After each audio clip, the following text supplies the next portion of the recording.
Hello friends, पार्पियो kitchen में आपका फिर से स्वागत है। दोस्तों, आज मैं लेकर आई हूँ आप लोगों के लिए एक नई तरीके की रेसिपी। इसे रेसिपी नहीं, इसे दवा बोलेंगे। जी हाँ, ये एक दवा ही है।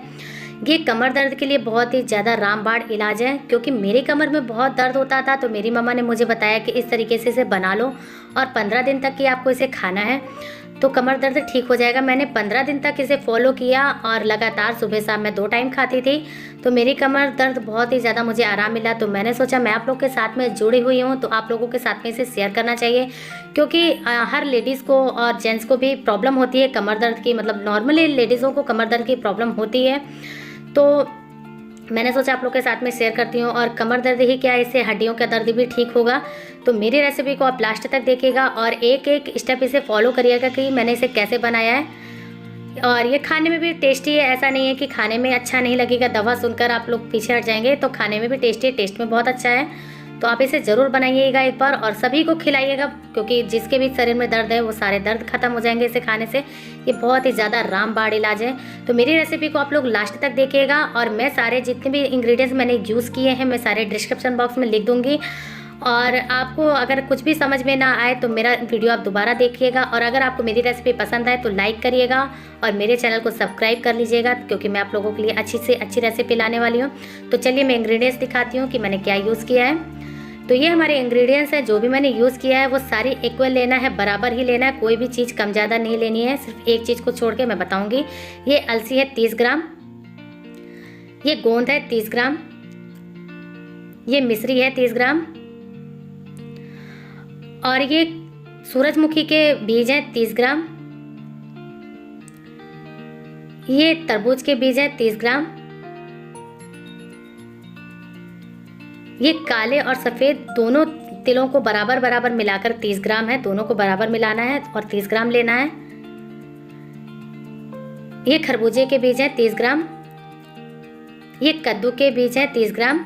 आप जो भी बोलते हैं अपने कद्दू, हमारे यहाँ कद्दू बोलते हैं, आप जो भी इसे बोलते हैं आप, पम्पकिन होता है ये। और ये बादाम है 30 ग्राम, ये सौंफ है 30 ग्राम, और ये मखाना है 30 ग्राम। और ये घी है, जो मैंने बोला था, मैंने एक चीज़ अलग ली है, ये घी है 50 ग्राम। और ये इलायची पाउडर है 1 छोटी चम्मच, ये ऑप्शनल है और मिश्री ऑप्शनल है। कि मैं सिर्फ टेस्ट के लिए इसमें मिश्री डाल रही हूँ, ताकि टेस्ट अच्छा आ जाए। और इलायची पाउडर। ये कढ़ाई मेरी गर्म हो गई है। आप इसे मीडियम से लो फ्लेम पर ही रखिएगा, हाई फ्लेम पे मत करिएगा। मैं लो फ्लेम पर इसे मैंने रखा है अभी समय। तो मेरा जो आधा घी है, मैंने अभी आधा घी इस कढ़ाई में डाला है। और हमारा जब घी मेल्ट हो जाएगा तो मैं इसमें अब गोंद भूंजूंगी। दोस्तों, ये बहुत ही अच्छी दवाई है। आप इसे, जिसे भी दर्द है, हड्डियों का दर्द या कमर का दर्द, वो लोग इसे बनाकर खा सकते हैं, बहुत ही आराम मिलेगा उसको। तो ये हमारा जो गोंद है मैं इसमें डाल दे रही हूँ। ये गोंद तब तक भूनना है जब तक ये फूल कर मखाने जैसा नहीं हो जाएगा।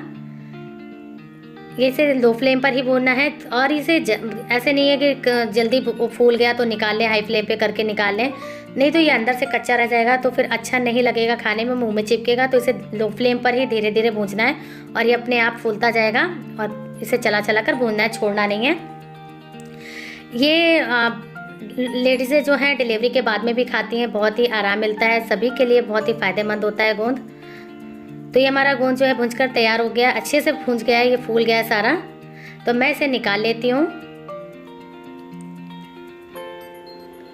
और ये हमारा जो घी है बच गया है, तो अब मैं इसमें पूरा घी डाल दूँगी, जितना भी मैंने घी बचा रखा है पूरा मैं घी इसमें डाल दूँगी। तो हमारा 50 ग्राम घी इसमें यूज़ हो जाएगा पूरा। हमारी कढ़ाई गरम ही है और गैस को मैंने लो रखा है।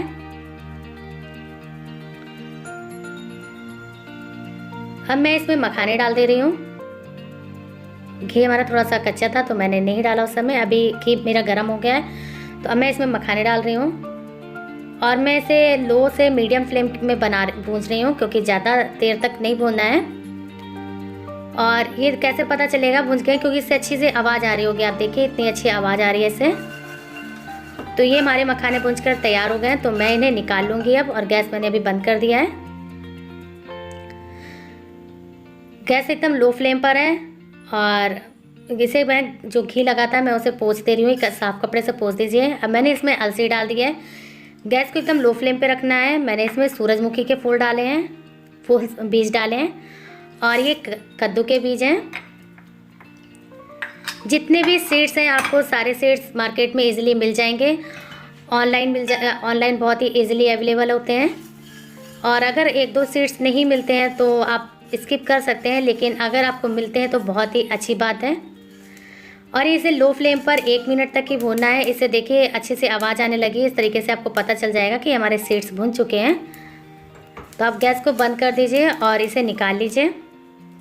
बहुत ज़्यादा नहीं भूनना है, नहीं तो जल जाएगा। आपने देखा मैंने लो फ्लेम पर ही इसे फ्राई किया है। गैस हमारी गर्म ही है, कढ़ाई हमारी गर्म ही है। तो मैंने इसमें बादाम डाल दिए हैं और बादाम भी एकदम लो फ्लेम पर ही भूनने हैं। और बादाम की कैसे पता चलेगा, ये भी चिटकने लगेंगे, उनका कलर भी चेंज हो जाएगा। तो आवाज़ तो आपको आ ही रही होगी। तो ये बादाम भी हमारे भूंज के तैयार हो गए हैं। तो अब मैं बादाम भी इन्हें निकाल लूँगी। अभी हमारी गैस बन रही है। मैंने कढ़ाई ज़्यादा गर्म हो गई थी तो मैंने बंद कर दिया है। और मैं सारे इसमें तिल और मैंने खरबूजे के बीज, तरबूज के बीज सारे डाल दिए इसमें। और अब मैं इसमें सौंफ भी डाल दूँगी। बीज जले ना, इसलिए मैंने गैस बंद किया था। और इसे मैं हिला रही हूँ ताकि बीज जल जाएंगे तो अच्छा टेस्ट नहीं आएगा। मैं गैस को फिर से ऑन करके लो फ्लेम पे कर दूँगी। इसे भी 1 मिनट तक ही भूनना है, ज़्यादा नहीं भूनना है। दोस्तों आप इसे अपने बड़े बूढ़े किसी को भी बनाकर दे सकते हैं, या फिर जिसको भी किसी भी लेडीज़ को बैक पेन है या किसी भी जेंट्स को बैक पेन है, आप उसे दे सकते हैं। हड्डियों में दर्द है तो बहुत ही अच्छी दवा है, इसे खाने से कोई भी प्रॉब्लम नहीं होगी। तो 1 मिनट हो गया इसे भूनते हुए। अब मैं इसे भी निकाल लूँगी। और मैंने गैस को बंद कर दिया है। तो ये देखिए मैंने सारा निकाल लिया इसमें। अब मैं ये मिश्री इसमें डाल रही हूँ। ये मिश्री पूरी तरीके से ऑप्शनल है, ज़रूरी नहीं है कि आप इसमें मिश्री डालें, लेकिन मिश्री बढ़ाइएगा नहीं कि आप बढ़ा दीजिए टेस्ट के लिए। ये 1 छोटी चम्मच इलायची पाउडर है। मिश्री आप स्किप कर सकते हैं बट बढ़ा नहीं सकते हैं। और मिश्री ही यूज़ करना है, ये नहीं कि चीनी यूज़ करिए। चीनी नहीं, मिश्री फ़ायदेमंद होती है, इसलिए मैंने मिश्री डाला है कि मुझे नुकसान ना करे। मैंने टेस्ट के लिए सिर्फ 30 ग्राम मिश्री डाली है। और ये हमारा ठंडा जब तक नहीं हो जाता है, अभी बहुत ज़्यादा गर्म ही है, तो मैं ठंडा होने तक ही इसको रख दूँगी ताकि आराम से ठंडा हो जाए। तो चलिए मैं इसे छोड़ देती हूँ और मैं अब आगे का स्टेप दिखाऊंगी कि क्या करती हूँ। तो ये हमारा ठंडा हो गया है। अब मैं इसे आपको पीस कर दिखाती हूँ कि किस तरीके से इसे पीसना है। मैं आधा आधा पीस रही हूँ इसमें। आपको इसे क्या करना है मैं आपको दिखाती हूँ। आपको चलाना है इसमें जार को और बंद करना है, चलाना है, बंद करना है। इस तरीके से आपको लगातार ही चलाते रहना है, नहीं तो ये पेस्ट गीला हो जाएगा, आपका जो पाउडर नहीं बनेगा, पेस्ट बन जाएगा। इस तरीके से आपको चला कर एक बार चलाना है, बंद करना है, चलाना है, बंद करना है। इस तरीके से आपको इसे पाउडर बनाना है। अगर आपने लगातार चला दिया तो ये पेस्ट बन जाएगा। तो मैं इस तरीके से चला कर जैसे मैंने एकदम महीन पाउडर बना लिया है। तो ये देखिए एकदम महीन हो गया है। तो मैं इसमें निकाल ले रही हूँ प्लेट में। तो दोस्तों मेरी रेसिपी को आप फॉलो ज़रूर करिएगा। बहुत ही आरामदायक दवाई, बहुत ही फ़ायदेमंद रामबाण इलाज है ये।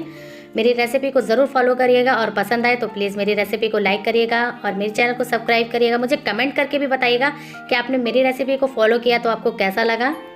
देखिए बनकर हमारी दवाई तैयार हो गई है।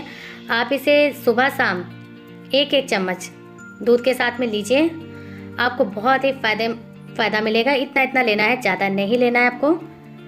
तो मेरी रेसिपी को लास्ट तक देखने के लिए थैंक यू और मुझे कमेंट करके बताइएगा। फिर मिलते हैं नेक्स्ट रेसिपी के साथ में, तब तक के लिए बाय बाय, थैंक यू।